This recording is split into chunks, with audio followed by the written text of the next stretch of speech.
All right, guys, welcome back to the channel. Dr. Mike here. Been very busy the last couple weeks. I wasn't able to get a video out, but here we are.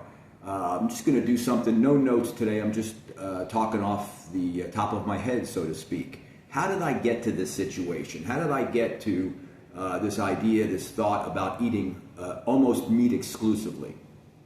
And it's a journey. It really is kind of a funny journey. And if you watch other people talk about it, they kind of have a similar journey. Now, I didn't have any health problems, okay? I'm physically fit. I've been active my whole life. I don't have any food intolerances or allergies that I'm aware of. There's pretty much nothing I can't eat. I have become a little sensitive to hot peppers as I've gotten older, but that's a whole other story.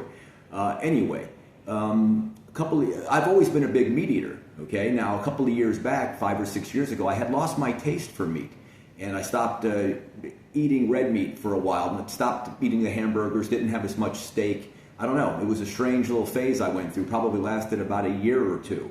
I was eating a lot more stuff like Trader Joe's, ready-to-go meals, and doing research, constantly doing research for the office and for patients, and I came across Shawn Baker talking about the carnivore diet.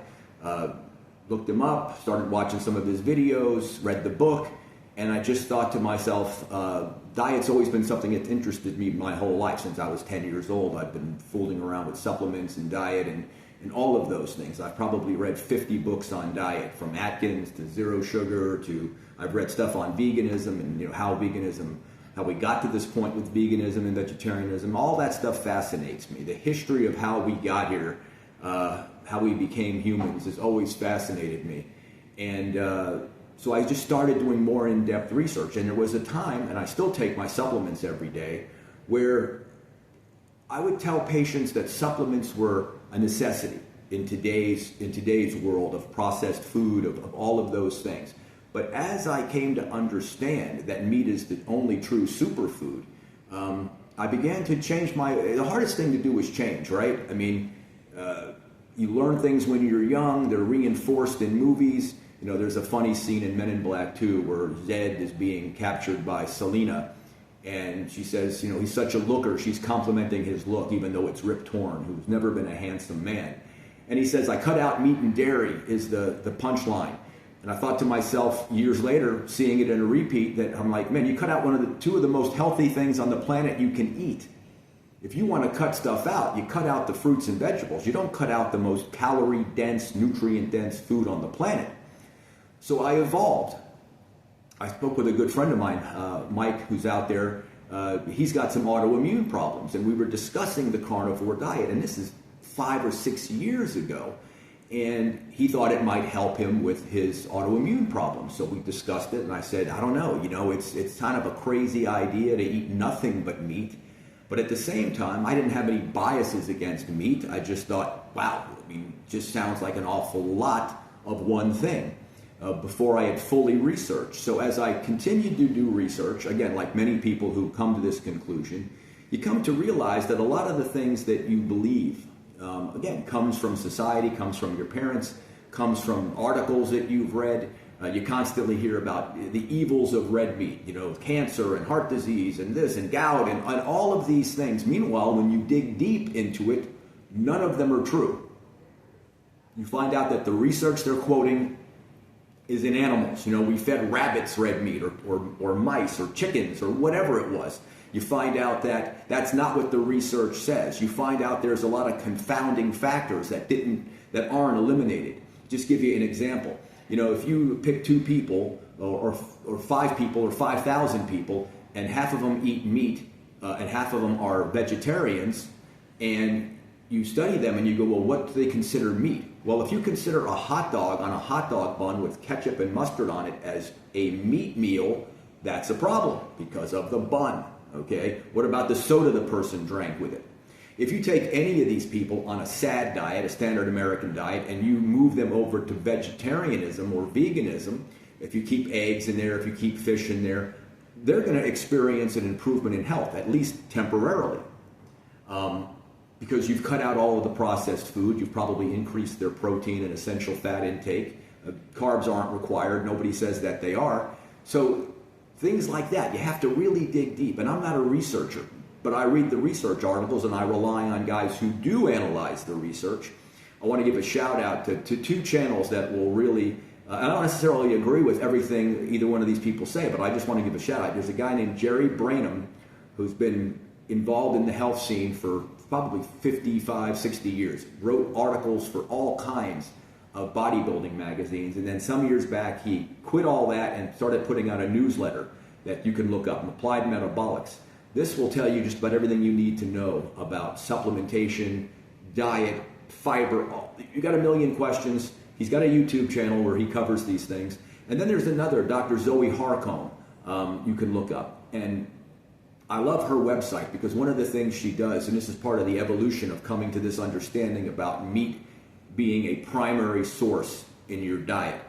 She has the USDA or whoever does it, where they list what 100 grams of any product has. In other words, you want to know what 100 pounds of chopped meat or ground beef has in it for nutrients, they show all of it. Now, obviously, it's going to vary depending on what meat they use. But for the most part, it's still pretty standard. You want to know what 100 grams of bananas has in it? You got it. Carrots, 100 grams, what's in it?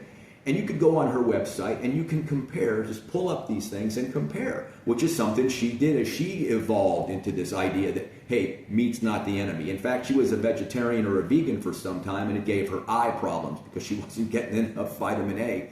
It's crazy what can happen to you, even though you're an educated person who you would think would go, wait a minute, how am I going to get all the nutrients I need? But it happens to a lot of people. You see some of these vegan influencers who have dropped dead, died from malnutrition, or these crazies that only feed their kids vegetables and their kids don't grow and their kids are sick. So it's a crazy world, and you have to be careful what you listen to. But if you go to her website, I believe it's zoeharcombe.com, you can pull up all these things. I'm sure you can go to the USDA or whoever's website, and they've got there as well. Just compare. Compare what you think is the healthiest food on the planet. If you think bean sprouts are the healthiest food for you as a human being, pull up 100 grams of bean sprouts, pull up 100 grams of sirloin steak or 100 grams of flat meat, and do a comparison. Look at the calories, look at the protein, look at the fat, look at the carbs, although there's no carbs in meat. Maybe a tiny bit of glycogen in there from the muscle. And look at the vitamins and minerals. It's not even close. Red meat kicks all of their butts. It's not even a close comparison. This is why these powders like AG1 have to take stuff from all over to make the product. There's not one single vegan product you can grind up and put into a powder that's going to be anywhere near as healthy for you as a quality steak. So the evolution took place over time. I did a lot of research on all of it, and I had a lot of knowledge to begin with to get into this, but interested in it. But you really have to sort of cut out the noise, and focus on what does it say, and what are you going to tell your patients. You don't want to mislead people, and I always ask people to do their own research and do all that. But when people ask me my opinion, this is what I tell them. It was an evolution, probably over the last 4 or 5 years. Now, I don't do a strict carnivore diet. I probably get 95, 98% of my calories from red meat. I do eat chicken, lots of chicken. I eat pork. I eat turkey. I'll eat some cold cuts, the healthier stuff, try and avoid the bologna and the salami. I do like to eat romaine lettuce salads. So not every night, but maybe 2 or 3 nights a week, I'll make up a small salad with olive oil and vinegar and Parmesan cheese, some hard cheeses, great for you. And I'll have some of that with my steak. The other night I had a small salad. We had lamb, okay, which you have to be ready for lamb. Lamb's got a very sort of tinny, metallic-y taste, but I do enjoy it from time to time. So you have to look at all of those things, all of that research, and just do your research. Do the comparisons. Listen to the people who have done research, who know better. Human beings are a strange lot in terms of evolution. I mean, we're like the only race that will eat food or do things that we know is harmful to us. The smoking, the drinking, the driving a motorcycle at 110 mile an hour on I-95. All of these things we know can get you killed. I've often told people that the problem with smoking is that it didn't kill people fast enough. If you think about it, you could smoke your whole life and die at 85 or 90 or 95 or 100. Now, you might have lived to be 110 if you didn't smoke. and you might not have had all of those health problems, but you could still live a long time. Problem with things like smoking, it didn't kill people fast enough. If smoking killed you in 2 years, nobody would smoke, right? If you could see your mortality coming every time you smoked, you died a little bit, that might have been actually better for humans, because we would have went, hey, you know what, this has to be banned. It's terrible. It's going to kill us. So that's not red meat, okay? If you consume red meat every single day, 100, 200 grams of it, that is going to be the best thing you can do for your health. When you're eating red meat, you're not eating processed food. When you're eating red meat, you're not eating food with less vitamins and minerals.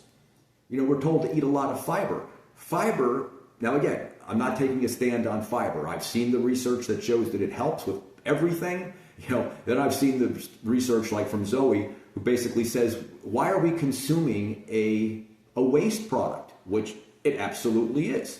Fiber cannot be digested. You have the soluble and the insoluble. Now, it has a bunch of things that it does in the colon. And my feeling on it is it's depending on what you eat for food, you might or might not need fiber. If you're eating a lot of red meat and lettuce, a few vegetables, you don't really need to consume extra fiber. You don't have to worry about getting all the fiber you need because you're not putting anything poisonous into your system.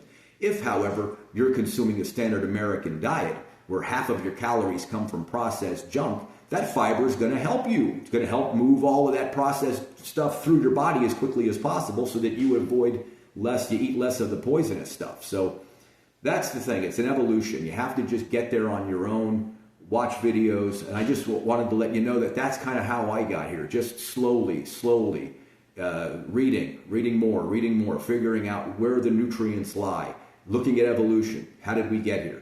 So I hope you're on that journey. If you have any questions or comments, leave it underneath, and I'll see you guys on the next one.